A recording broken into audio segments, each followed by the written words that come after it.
Hello tout le monde, alors bienvenue, on est dans un nouveau lieu culturel qui s'appelle les Plateaux Sauvages en plein milieu du 20e arrondissement, pas très loin du quartier de Belleville. On va aller rejoindre Laetitia Guédon qui est la directrice du lieu, suivez-moi.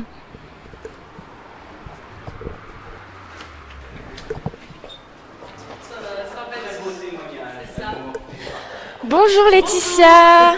Alors, est-ce que vous pouvez nous présenter Merci. Est-ce que vous pouvez nous présenter un peu le lieu et le projet de Plateaux Sauvages? Alors, les Plateaux Sauvages, c'est une fabrique artistique dédiée à la création émergente et à la transmission. Donc, c'est pas vraiment un théâtre traditionnel. Il y aura des artistes toute l'année qui seront en résidence, qui vont chercher, qui vont construire leur décor, qui vont réfléchir. C'est des compagnies de théâtre, de danse, de marionnettes aussi. Et puis, il y aura des ateliers de pratique amateur toute l'année, des artistes qui vont partager avec le public. Donc, c'est vraiment un lieu pour les artistes et pour le public, une grande maison où tout le monde se croisera tout au long de l'année. D'accord, super. Et pourquoi avoir voulu l'installer dans le 20e arrondissement?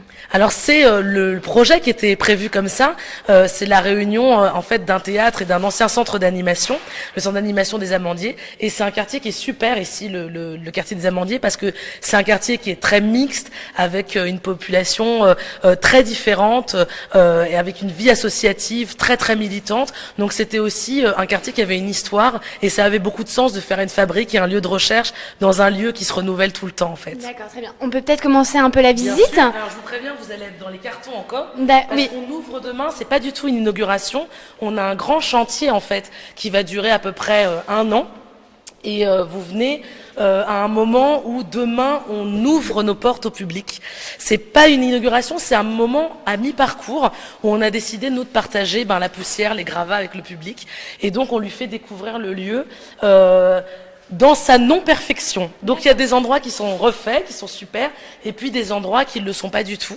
Là, on est dans ce grand hall qu'on a décidé d'ouvrir et où les gens pourront se poser, avoir le wifi partout à terme, venir boire un café. Et là, je vais vous emmener dans le sous-sol. Ok, super, allons-y. Le sous-sol, c'est hyper important pour moi ce lieu parce que c'est un endroit que je voulais vraiment investir en me disant les artistes ils sont un peu en recherche de vérité artistique et ça se fait pas dans les hautes sphères, dans les hauteurs, ça se fait au contraire dans les endroits cachés, un peu dans l'underground.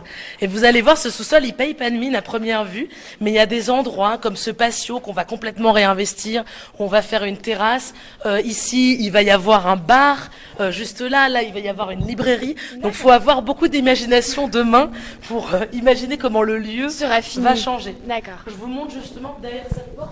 Qu'est-ce que vous pensez qu'il y a, vous? Je sais pas, peut-être un espace d'exposition? Eh bien non, il y aura une deuxième salle de spectacle. D'accord. On va appeler la salle transformable. Et qu'on a complètement réinvesti. Et demain, il y aura une grande jam session ici. Il y aura aussi une Gaga People, puisque demain, c'est une journée de 10h à 18h qui est vraiment ouverte aux familles, aux enfants. Vous avez de 4 à 99 ans. Vous pouvez faire des activités. C'est géré par le Winkle, qui est une compagnie qui est au carrefour des danses contemporaines et des danses urbaines, et qui a un grand souci de la transmission artistique, et qui va vous initier au popping, dans des laboratoires de création, jam session, qui va aussi parler de son corps en fait. La danse, c'est pas que le plateau, donc il va vous proposer de parler de nutrition à travers la confection de vos smoothies. Il y a une naturopathe, on va prendre soin de vous aussi avec des masseurs de la Fédération française de massage, et toute la journée est gratuite, ouverte au public, et il y a des activités pour tous les âges et tous les niveaux. D'accord, donc c'est totalement adapté aux enfants. Adapté aux enfants, aux parents. Vous avez une canne où vous avez 4 ans, vous pouvez venir. Voilà. D'accord, très bien. On continue la visite? Avec grand plaisir. Alors là, je vais vous emmener dans des endroits. Donc il y a plein de gens qui circulent parce qu'on est vraiment dans les derniers préparatifs. C'est un peu comme avant une première ou avant un mariage. On va tourner par là. Ça, c'est un endroit, vous voyez par exemple, qui n'a pas du tout encore été refait par les travaux. Donc c'est un peu...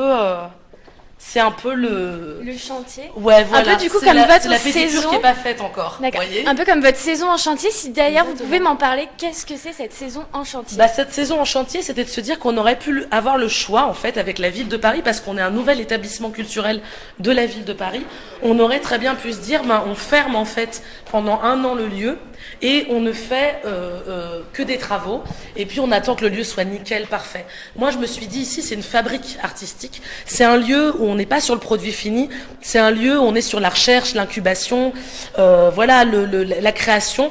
Donc, en fait, on va partager avec ce public et ce territoire qui connaît très très bien cet endroit, ce bâtiment, et ben notre projet. Et on va l'inviter dans ce projet, même dans des moments où ce sera pas nickel, ce sera pas propre. Là, vous voyez cet endroit où on a stocké en fait du matériel. Ça va devenir un atelier de construction pour les décors des compagnies, et elles pourront venir construire voilà leur décor. Donc c'est vraiment l'idée d'avoir vraiment un partage avec le public dans ce qui n'est pas complètement fini. D'accord.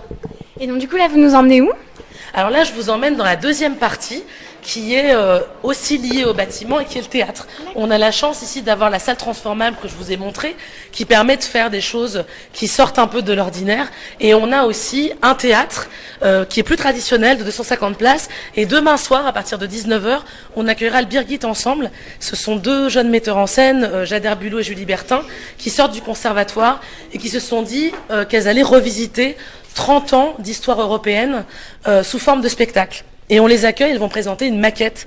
Ça veut dire qu'elles vont présenter un extrait, en fait, de leur future création. Donc on est vraiment là aussi dans l'idée de chantier. Et vous voyez, il n'y a pas du tout de séparation entre le théâtre et la fabrique. Exactement. Et du coup, comment vous avez sélectionné les artistes qui du coup inaugurent le lieu ? Alors d'abord, ce sont des artistes comme tous ceux qui viennent depuis le mois de septembre où on partage, ou tous ceux qui viendront à partir de la saison 17-18. Ce sont que des artistes qui sont en création. Donc il n'y a pas de reprise de spectacle ici, on n'est pas dans de la diffusion pure. La deuxième chose, c'est que ce sont des artistes qui ont un engagement artistique vis-à-vis du territoire. C'est pas des artistes qui vont être dans leur tour d'ivoire avec de la fumée qui sort de leurs oreilles à faire leurs petites recherches sans que personne n'y comprenne rien. C'est des gens qui auront vraiment envie d'aller à la rencontre d'un collège, d'un lycée, d'un foyer de jeunes travailleurs, d'un foyer de migrants, comme je vous l'ai dit, le 20e. Et ce métissage-là, c'est ce qu'on veut faire partager aux artistes. Donc on n'est pas dans l'idée que nous, les artistes pleins de savoir, on va élever les masses populaires qui n'y connaissent rien. Au contraire, on demande aux artistes de partager leur processus artistique avec des gens qui ne sont pas des professionnels et de les inviter à la fête du spectacle vivant. Très bien. Donc là, on pénètre dans le théâtre. Dans le théâtre, qui est un théâtre magnifique de 250 places et qui a un plateau très intéressant. Et c'est là que le Birgit Ensemble a répété et va travailler. On est en train vraiment de faire les derniers préparatifs, de nettoyer le plateau.